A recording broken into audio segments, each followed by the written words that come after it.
Hi, I'm Lee Salz, author of the new book, Sell Different.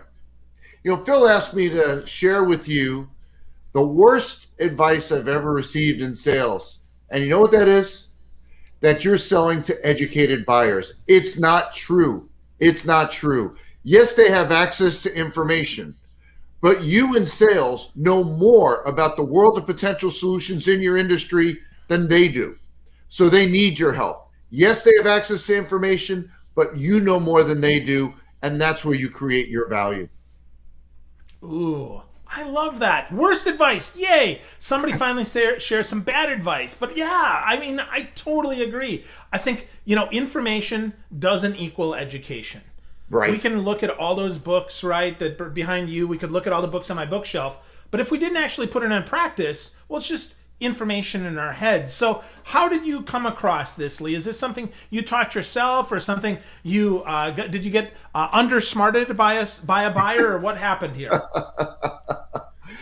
Well, I'm going to take you back in time, Phil. I'm 52 years old. I'm going to take you back to 1986. High school student living in Marlboro, New Jersey, needing a summer job. And we had this family friend named Dave, and he had this revolutionary business idea for a pickup and delivery dry cleaning business. Now you're probably saying, that's not revolutionary. This is 1986. And that service was not universally offered like it is today. It was rare. And Dave didn't own a dry cleaning store, Phil. So that's part of what was intriguing here. He just wanted to be the transportation guy. Sort of, actually. He wanted the transportation business. I became his driver. That was my summer job. And I was really intrigued because I asked myself, would people be willing to pay more for this service? Because this was a cost on top of the cleaning. So there was no discount on the cleaning of the clothes. It was a layer on top. And Phil, I was nervous. My summer job, right? If this failed, no cash for Lee that summer. Yeah. So what do you think the answer was, Phil? Would people be willing to pay more for that service? I would. I would, for sure. I'm super busy, right? I mean, that's heck yes. Well, and I learned the answer very quickly. The answer was some people. So those who worked locally or had someone at home to take their clothes to the laundry, they didn't see transportation as a hardship. It wasn't difficult, so they saw no value in that. Now, Marlboro, New Jersey, have you ever heard of Marlboro? I've not. It's central New Jersey. The town that's adjacent to us is Freehold. Have you ever heard of Freehold? Nope. It's where Springsteen is from. Come Oh, on, there we Phil. go. Okay. No, I thought he was Asbury Park, man. I'm wrong. I don't know.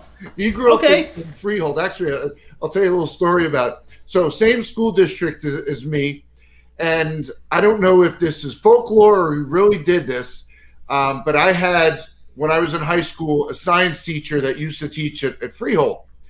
And he tells this story that one day Bruce wasn't behaving properly in class and he kicked him out. And Bruce turns around as he's leaving and he says, one day you're going to buy my albums. Now, I don't know if it's true, but it's a pretty cool story. That is cool. So I was talking about this idea of Marlboro and so central New Jersey, and a lot of the people that lived there commuted to New York City for work. And 1986, we didn't dress like this to work, right, Phil? We wore suits. Yep. And the commute, and I don't know how people did it. My father did this too. It was in excess of 2 hours each way. Yep. And so I'm 17 years old, and I learned three important lessons from that experience that are still valid today. Because those folks that were commuting 2 hours, had to wear a suit, didn't have someone that could take care of their dry cleaning, they thought this was brilliant. Some of them even said, I wish I came up with the idea. Three things I learned from that summer job at 17 years old. Number one is price is not the primary decision factor when buying. People will pay more for what they feel is meaningful value. And Phil, people forget that word meaningful. You can't just say what they feel is value. It's meaningful value, and you have to understand the individual so that you can do that in a meaningful way. The second takeaway for me was knowing your audience. In other words, you have to identify who will perceive meaningful value in what you're selling. Because if you don't, you're going to waste a lot of time chasing people that'll never buy, or they're just going to squeeze you on price so the deals wind up unprofitable. And the third one, and Phil, you're not going to be surprised by this one, is know your differentiators. So I mentioned meaningful value, which is positioning your differentiators in a meaningful way. And that obligation to demonstrate meaningful is not on the buyer's shoulders, it's on ours in sales. So that's what sparked my interest in differentiation at a very young age, 17, but I've never been more passionate about it today, which is why we're here to talk about Sell Different. Awesome. Yeah, I love that story. It is so strong. You talk about it in your book. You talk about it here. I could listen to that story all day long because those 3 lessons are so powerful, right? I mean, we get beat up on price, or we think we do, but that's only because we're the same as everybody else. So that's really a strong lesson. So sadly, my copy of your new book didn't come, but I still get this one, right? I've still got sales differentiation. So 2 books now on selling different, on sales differentiation. What's different? We're going to try a little virtual trick. You ready, Phil? I'm going to hand you the book. Take it. There we go. There we go. So now, right, this one is called Sell Different. Yep. So obviously, I got to know, Lee, what's different about Sell Different, man? Really, Phil? Here we are. We're having a nice conversation. Is that really a nice thing? You put me on the spot. I come on your show and you're saying right in the first few minutes, is that fair? Do you think that's really fair to ask me what's different? Of course it is. That's what our buyers are asking us, right? Absolutely, 100%. And salespeople always get blinded by that. And see, whether the buyers ask you that point blank, like Phil did with me, or not, the question is on their mind every time they meet with you. They want to know what's different. And if you can't articulate it, if you can't demonstrate it, guess what wins, Phil? Price. Yeah. That's the only thing left. All right, so what's different about Sell Different? If you think about selling today, it's never been tougher. Never been tougher than it is. The competition is brutal. It's fierce. And when you look at the differences in features and functions, they become so subtle. In a lot of cases, not enough to justify making a change from one provider to another. But, and Phil, I'm sure you know this, executives aren't backing off. They're not saying, oh, we're going to lower our expectations of salespeople. Sell less, and we're going to lose money on these deals. Right? Nobody's doing that. They're still expecting salespeople to win at high rates while protecting margins. Or as I just finished trademarking, how to win more deals at the prices you want. So how do you do that when differences in what you sell are so slight? Guess what? Phil, that's why I wrote this book. It means looking at every touch point, every interaction you have with a buyer, and identifying ways to outsmart, outmaneuver, and outsell the competition. So I get into how you generate leads, get referrals, how you prospect, how you handle discovery meetings, how you sell virtually. You know, it's not so new anymore, but there's a lot of nuance to it to do it right, and it ain't going away.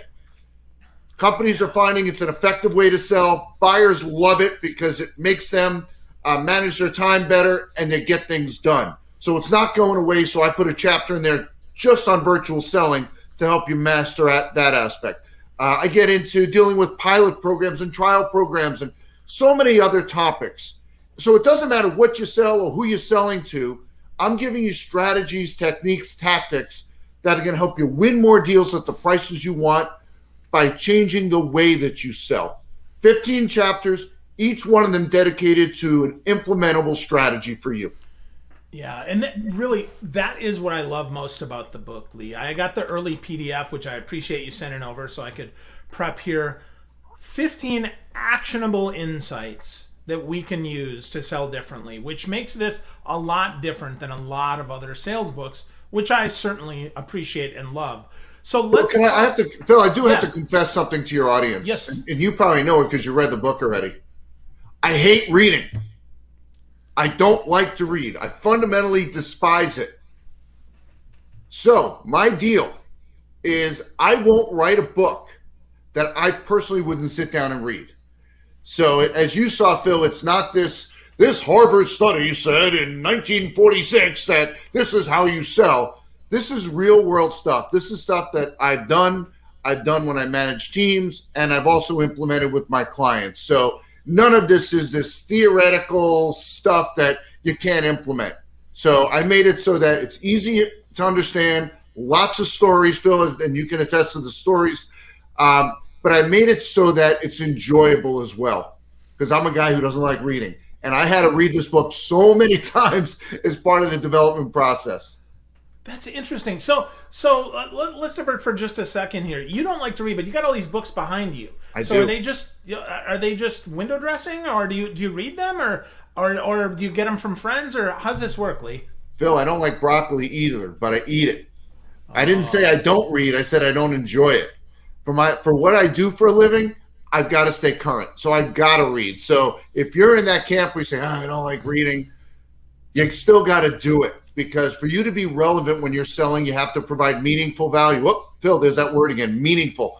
And if you're not actively reading and studying, your skills get outdated.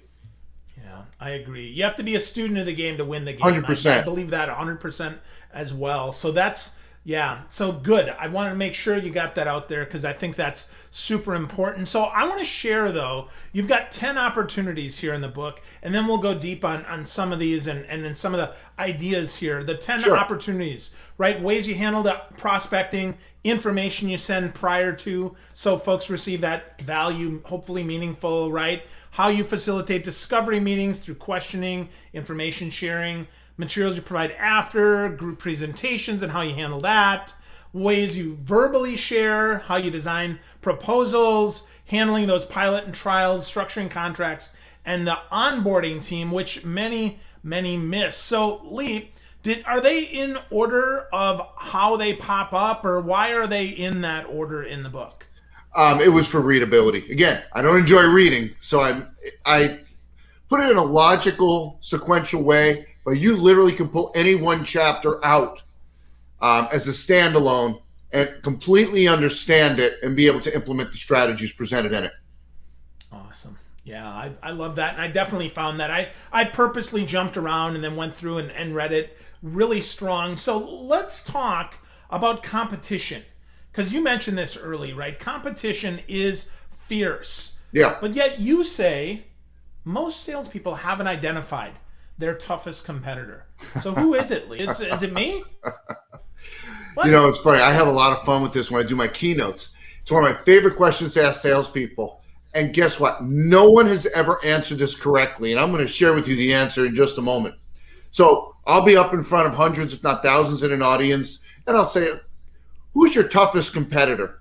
And I'll pick out a few people, and 3 names will just rattle right off the tip of their tongues. And of course, those are tough ones, but there's one even tougher. And then someone will go, a little sarcastic. Oh, you mean that old sales trainer one, the status quo, the choice to do nothing. Also a tough competitor, but there's one even tougher, more formidable. And then someone will take a step back and say themselves, they'll say, you know what? I am my toughest competitor because if I don't have the right mindset, I'm not going to be effective. And again, if you don't have the right mindset, that's true. You could be your tough competitor, but there's one even tougher. And Phil, no one's ever guessed it. And I'm not going to ask you because you read the book, so you know the answer. It's every salesperson calling the same person you are trying to get a meeting. See, when we think about competition, we're egocentric. But let's sit on the same side of the desk as the folks that we're selling to. So let's say, for example, you call on CIOs and you sell a software product.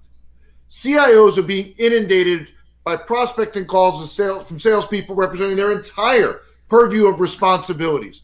Hardware, software, services, outsourcing, the list goes on and on and on. And every one of them is basically selling the same thing. And Phil, you know what they're selling? A meeting. Every one of them wants that. So I got some bad news for you. You're not going to feel good about this. You're not competing against a handful of players in your space, but rather hundreds of salespeople trying to get a meeting with that CIO to talk about what they're selling.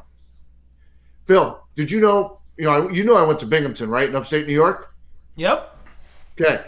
History major. Now I'm going to share with you a historical business fact. Our audience may not know this. No executive in the entire history of business has been hired with the sole responsibility of meeting with salespeople every hour on the hour. It's never happened in the entire history of business. So what does that mean? We're an interruption in their day. There isn't anybody staring at their phone going, oh my gosh, please ring with a salesperson on the other end of the phone. It doesn't happen. So if we don't have clarity on who our toughest competitor is, we have no chance of defeating that competitor, right? So imagine you're that CIO. You're inundated all day long, emails, calls, voicemails from salespeople all trying to get FaceTime with you. And I don't mean the Apple technology. I mean having a meeting. Because guess what? If there's no meeting, there's no proposal. No proposal, no win. No win, no commission check. Very logical, right, Phil? Yeah, absolutely.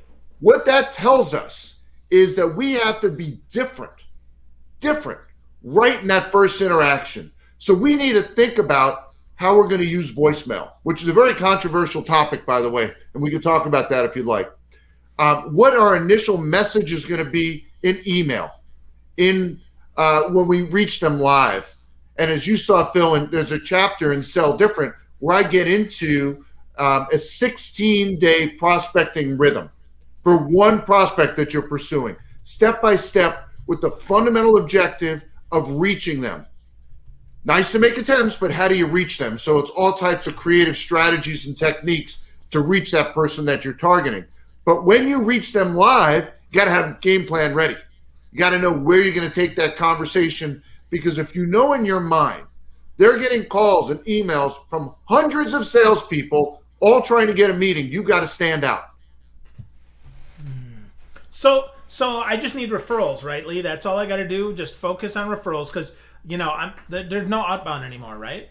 Wrong? What? Just kidding. Talk to me about that.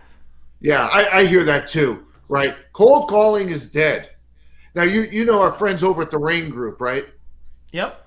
So do you know about the study that they did on this topic? Just true. This came out a few months ago. Yeah. I saw you reference it. Yeah. Yeah. They asked executives if they ever took a meeting with a salesperson who reached out to them through prospecting. And I don't know if you remember this, but the percentage of executives who said they took a meeting with a salesperson who reached out through prospecting. I asked that question of salespeople too, and I'll hear 0.5%, 2%, 4%. Do you remember what it was, Phil, from the book? Is it 82, I think? 82%. 82% of executives said they took a meeting with a salesperson who reached out through prospecting.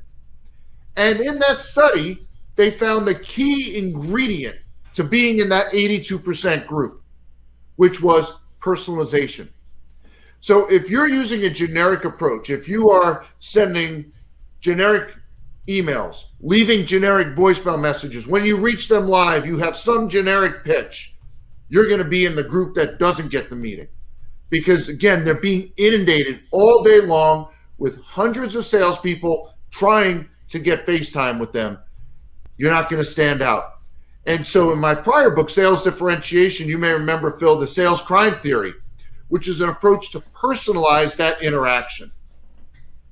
Yeah. No, that makes so much sense. That sales crime theory is super, super helpful. And it's so interesting, right? 82% took a meeting with people, smart calling, cold calling, warm calling, whatever calling you want to call it, right? Took a meeting with that, but personalization being the thing that stands out the most. So let's go a little deeper on that, and then let's jump back into the difference, because I see a lot of tools that are all about, oh my gosh, if only I could make 1,000 calls a day, I can stand out, I can win.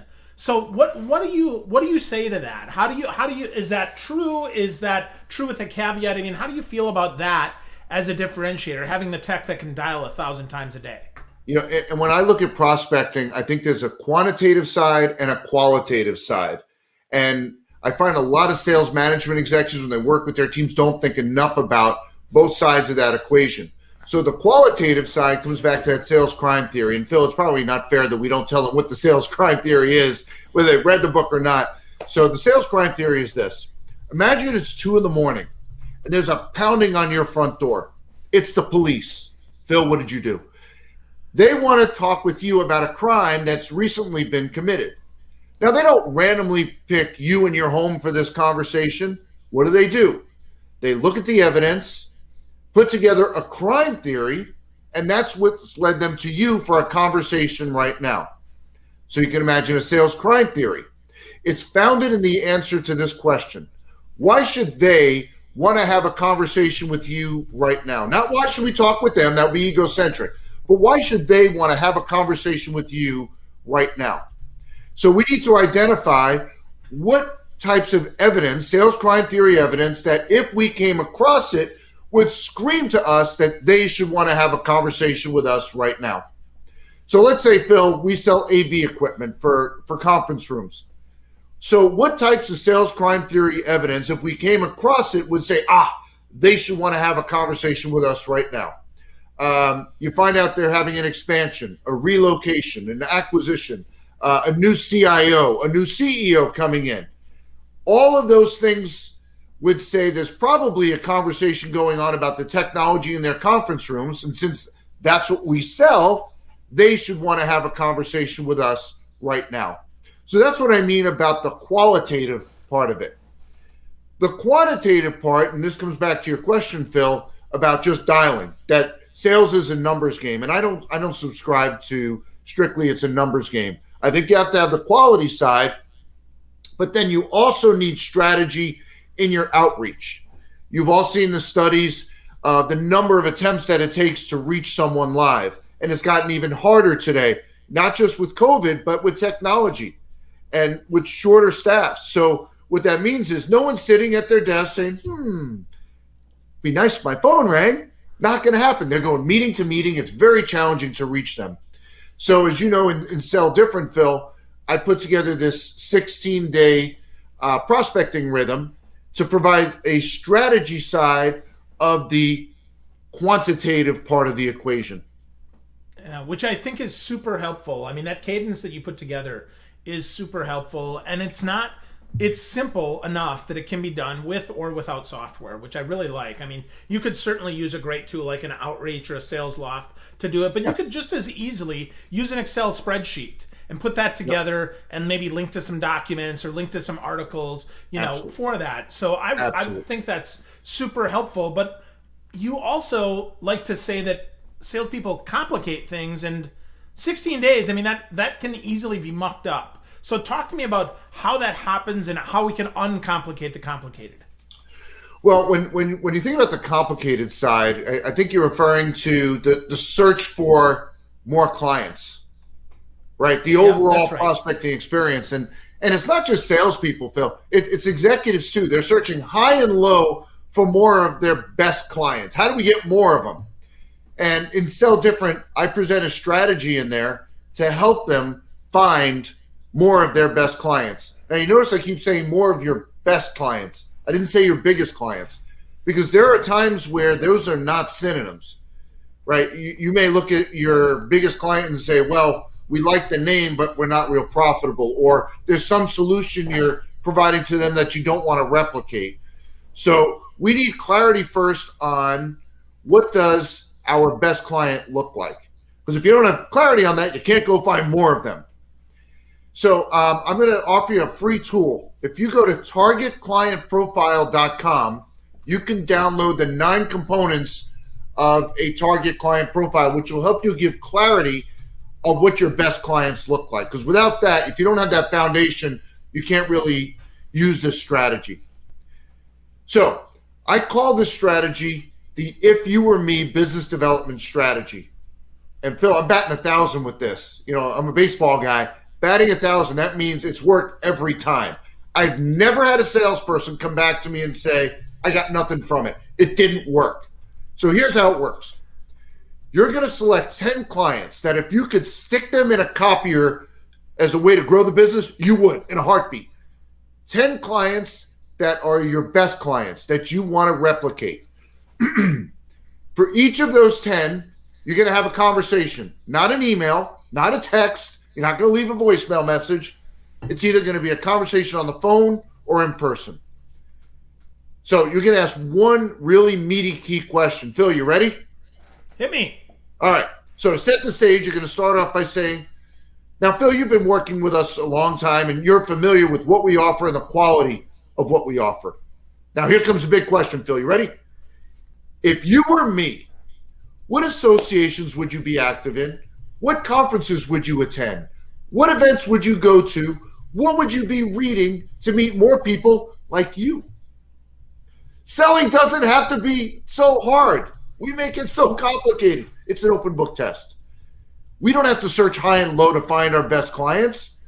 We need to ask our existing clients, the ones that we want to replicate, how to meet more people like them.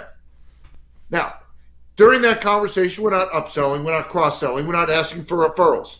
The sole purpose of this conversation is to ask them to take our hat, put it on their heads for a moment. That's all.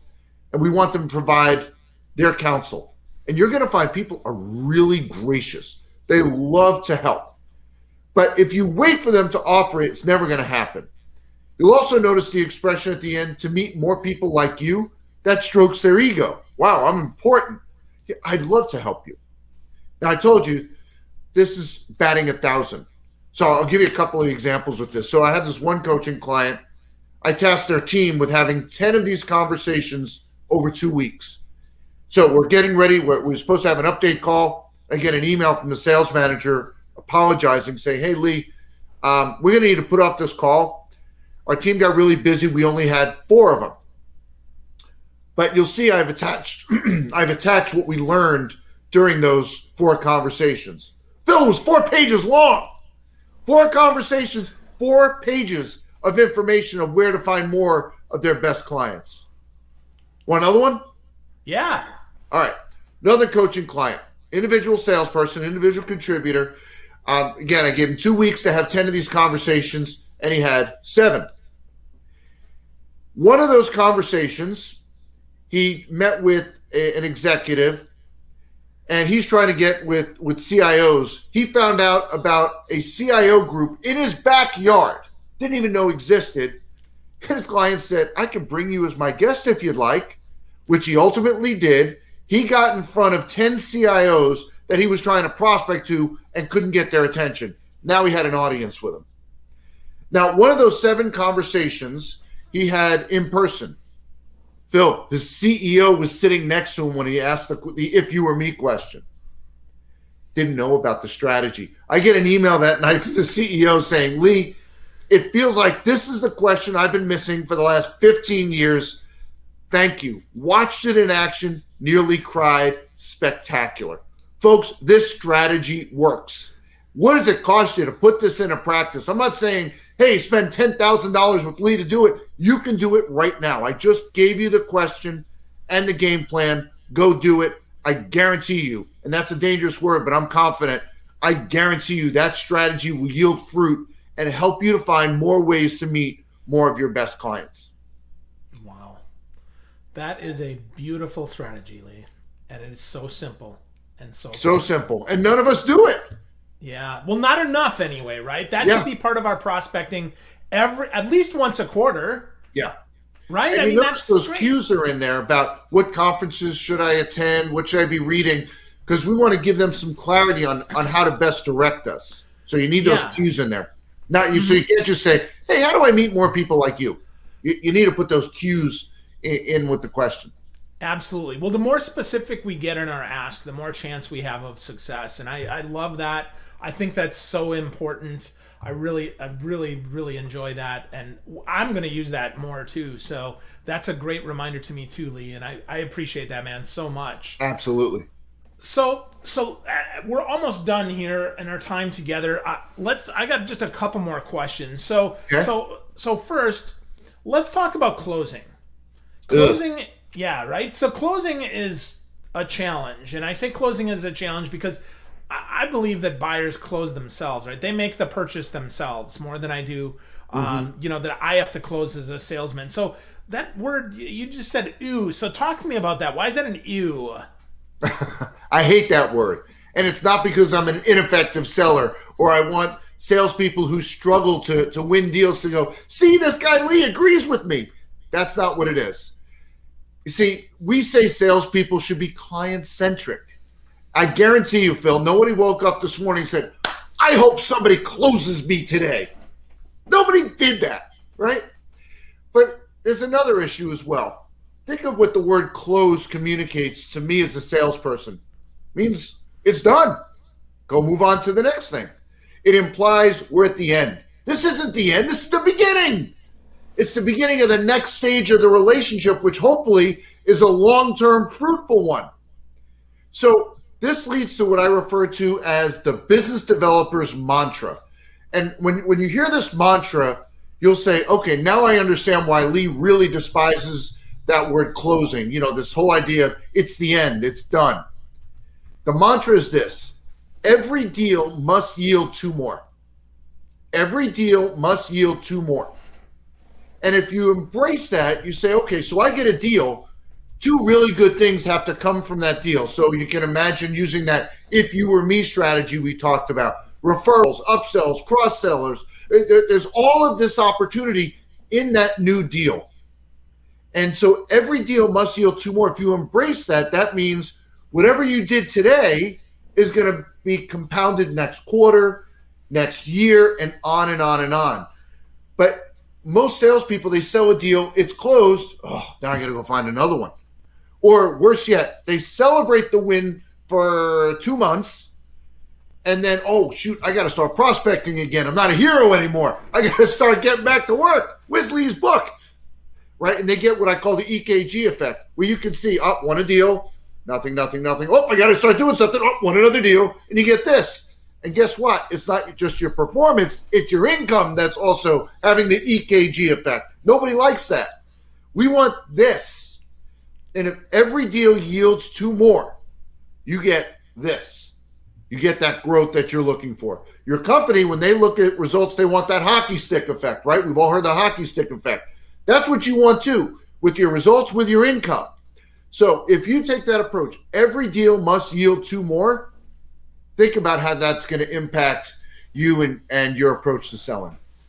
Wow, that does change the approach, and that also helps us understand that we need to make sure they're successfully onboarded so they're a referable client, right? That was your 10th point there in the book about things that we can do different. And if that is part of it, if we don't see it as a handoff and there's rather as a connection to the next phase, I think we stand a lot better chance of being successful and getting those two more deals, or them actually being open to that call that says, hey, so what associations should I be part of? What conferences should I attend? What are you reading? That people like you. I think that's great. So why do we not see more of that, Lee? I mean, is it knowledge? Is it lazy? Is it we just get too busy? I mean, why don't we do more of this stuff? I think part of it is we don't think to do it. There's so much pressure. I got to get a deal. I get my deal closed. I call my manager, say, hey, yippee, we got a new client. Now I got to go find another one. And so management needs to drive this. I have a client where they're what I call 2 steps from the checkbook. So it's a channel sales approach. So when they're meeting with their channel partners and various what I call decision influencers, I'm adjusting the mantra with them to not every deal must yield two more, but every meeting should yield two more decision influencers. Keep meeting more people so that you have that ability to influence the deal with those that are actually conducting it. Good. I like that. I like how that shifts too. So if we're in partnerships or channel, that's, two more DIs is awesome. I'm actually making that into a poster, Phil. I'm going to have it so people can download it, keep it in front of them. So a sales manager, for example, they can download the poster. Every deal must yield two more, as a reminder to their salespeople. Glad you got the deal, but we didn't close it. There's more to be gotten. It's the beginning, not the end. Yeah, so good, so important. So let's kind of bring this home here with a little bit about pain and discovery and all of that, because I really think it's important. You make some really good points about discovery and probing for pain. Can you share those points, Lee, so folks can understand that more? Because I think it's often misunderstood. Well, there's this 101 level. Every salesperson's heard it, right? When we're conducting discovery meetings, we need to find pain. We need to probe for pain. And as soon as we find a pain nugget, what do? Write it down. Yeah, we'll start salivating a little bit. We're going to get this deal. They got pain. They got challenges, and I can solve it. But here's the introspective question that most salespeople don't ask. Is this pain an inconvenience or a problem? Think about that for a moment. Is it an inconvenience or is it a problem? Those aren't synonyms. In our lives, we deal with inconveniences. We live with it. We deal with it. It's an annoyance. It's bothersome, right? But we don't take action on it. We don't do anything about it until it elevates to the level as a problem. Then we're willing to take action in the form of investing dollars, time, and resources to solve it, right? We say, Phil, we talk about solutions, right? That's what we talk about when we're selling. Well, solutions don't marry with inconveniences. They marry to what? Problems. So we need to understand when we probe for pain, is this really an inconvenience or is it a problem? Meaning, are they willing to do something about it? Now, there are times where you as a salesperson, you recognize that this is really a problem. They think it's an inconvenience.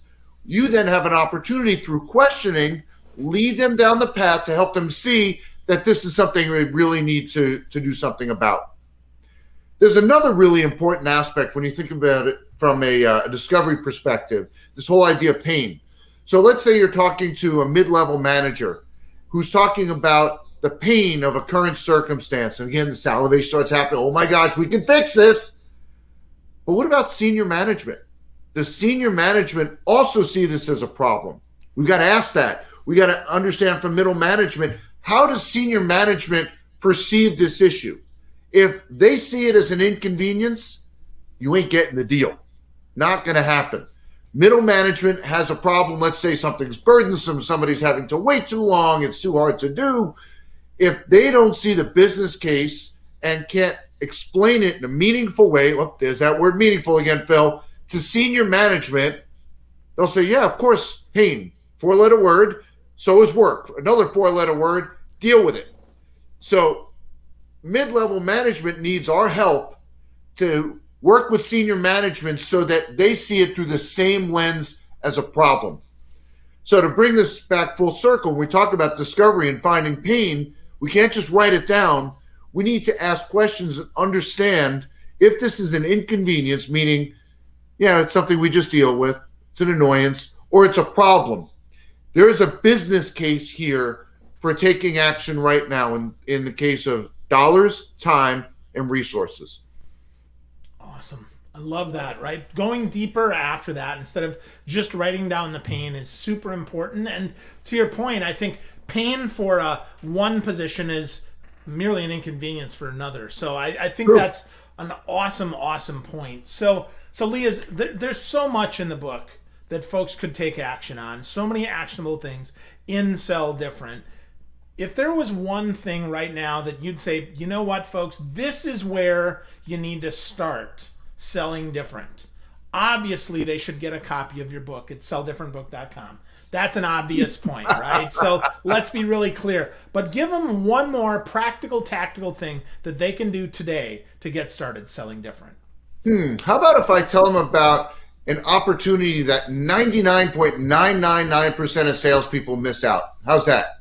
Oh, that's a deal. Let's do it. All right, Phil. So imagine this, Phil. You just had a 1-hour discovery meeting, and it meets the criteria when we said your best client. It's one of those. They've got challenges. They've got pain, and the pain is problems, and they're ones that you can address. You position your differentiators. They loved them. You've got action items. They've got action items. The deal's so good, Phil, you can taste it. And when you walk out of that meeting, you head back to your car and you reflect on that meeting, and it plays in your head like your favorite movie. You remember every word, how it was said, the facial, all of it. And here's the flaw, Phil.